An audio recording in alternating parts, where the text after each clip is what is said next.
Divine greetings, entities, energies, lovelies, bodies of light, the seekers and sojourners of truth, the 144 chosen of the chosen few. You know who you are.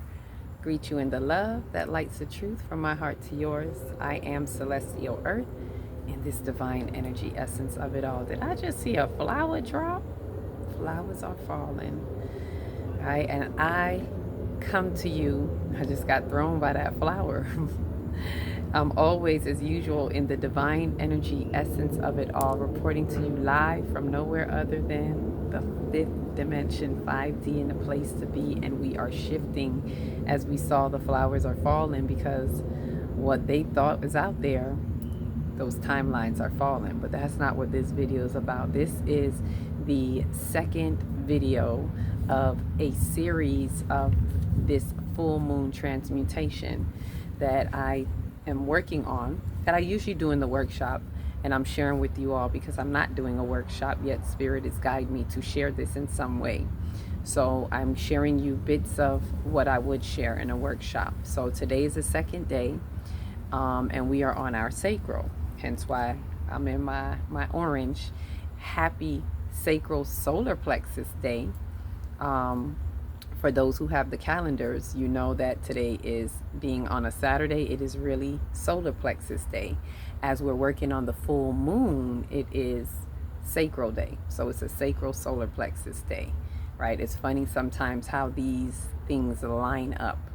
And this time it has this, as I was thinking about it, it is kind of going from the heart to the root, down into the sacral solar plexus, past each other, and come back up to the heart, to the root. On the full moon day, it will be heart root day, right? For those who may be wondering what I'm saying, what do I mean by that? So let me kind of give a visual of that. Yesterday was root day, and it was on our heart chakra day of the week, so it was a root heart day. On the full moon, it's going to be a heart chakra day, but it's going to be on the day of the week that is a root day, so it's going to be heart root day. So it kind of flips. And in the middle, like today, we have sacral solar plexus day because of what I just explained. And tomorrow it would be the flip. It would be solar plexus sacral day, being that it will be on the solar plexus day of us leading up to the full moon. But according to the calendar, it will be on a sacral day. So we're seeing literally that flip from the root heart to the heart root. Right? And there's this exchange of energies.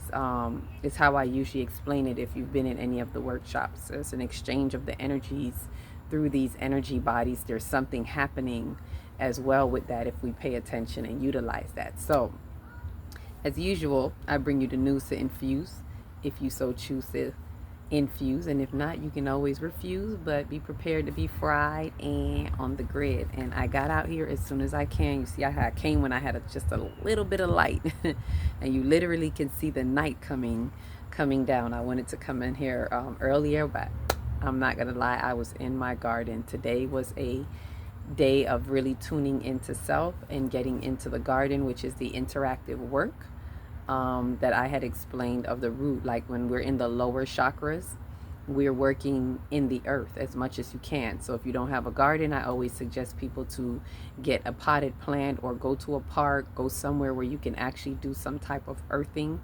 Even if you have a friend's yard, go ahead and beautify someone's yard. It's actually giving back. It's giving back not just to the earth, but to that neighbor. So it's a really giving experience if you utilize it or look at it in that way. So for those who don't know about the transmutation, let me give a brief explanation in case you didn't see yesterday's own. The full moon, and this is a full moon in Scorpio. The full moon is when the energies are most potent 3 days before and 3 days after. So we usually start in a full moon transmutation.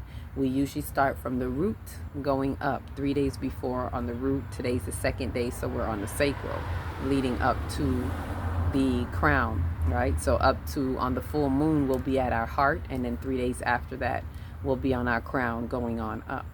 So it is an opportunity to transmute. It's an opportunity to utilize the cosmic spotlight of the moon that brings up all these emotions for us. It's really easy if we do it around the full moon because everything is coming up. Just like the moon brings up the tides, it brings up the waters of emotions in us as well. So it brings everything to the forefront. Everything that is in the subconscious, it brings it to the forefront.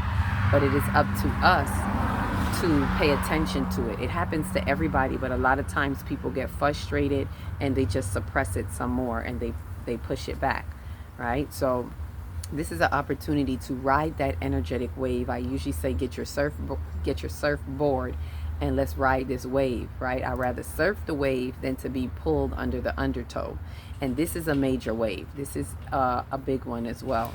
So as I said, it's a full moon in Scorpio, and it is echoing the energies of when we had our north node and south node in Taurus and Scorpio on the Taurus and Scorpio axis, which is asking us to really change perspectives, right? The sun being in Taurus brings everything to the outer world. The moon represents our inner world, and so it's the moon is highlighting what is in opposition over there in our inner world. How are we really feeling, right? And it's for us to find that balance, not pin them against each other, but find that balance of what is being brought to the outer world in Taurus, right? Venus ruling Taurus, and bringing that out in the beauty, right? And even the beauty says something, because in the beauty is where we allow ourselves to find correction, true correction. That's why it's good to look for what is beauty, truth, beauty, and goodness, right? So allow that to kind of highlight what's happening in Taurus. Taurus is about the material, right? And the material things in this world. It's an earth sign, so very physical, very practical in the earth. In our 5D calendar, we call it Jeb, the month of Jeb. And it's really allowing you to see what your true values are.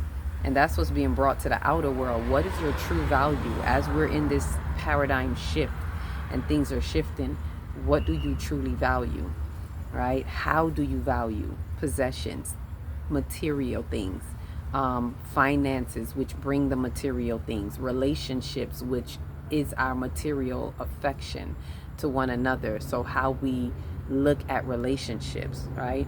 It's really asking us, let me just say it plain and simple, it's asking us to move from possessions in that way, changing our perspective of this my, and I gotta have this my way and this way, to releasing the hold and seeing that we possess nothing.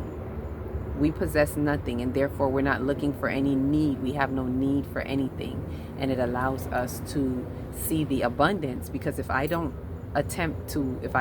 seek to possess things, then I know that everything is at my grasp, right? I can have anything that I want if I so choose to go after it, and not greedily, not maliciously, not out of greed, but out of an awareness of this is something that is for me. And this is something that is because of the abundance, whatever is for me will be for me. Right? So it's really changing the perspective to know what is truly for you, right? So allowing yourself to feel.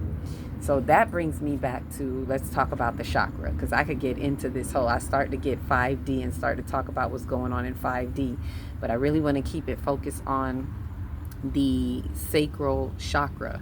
So this chakra, it's the emotional body, right? The root was the more physical body. This is the emotional body. So energy in motion, really allowing yourself to feel. See the wind? Ooh. Allowing yourself to feel what is being echoed, what is being translated through the energies in you, through your consciousness, which reminds me that the chakras, for those who don't know, they're not just these energy centers that are only here, and here.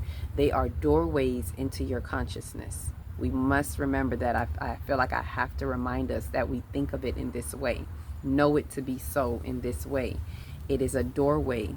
Every single wheel, every single energy center that is wheeling, because it's said to be spinning, because these are what? Energies and motions. And it's spinning because it's a vortex.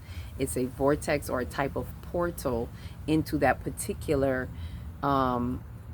consciousness, part of your consciousness. So whatever this chakra is about when you pay attention to that energy center, or Sacral, whatever you choose to call it, because for my comedically inclined folks, which is where all these origins originates from, is the Sacrals.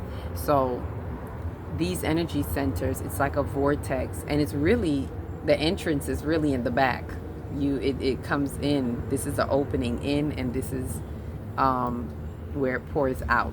So there's this vortex, and it's connected to all the alignments with that particular, the principles of that particular energy center, that is connected to specific parts of your soul's consciousness, because it's that complex. So we have these 7 guidances into our body, so to speak, right? The 7 that are within our body, and we have the 2 without, like these outer, that's also a part of us, the soul star chakra and the earth chakra. So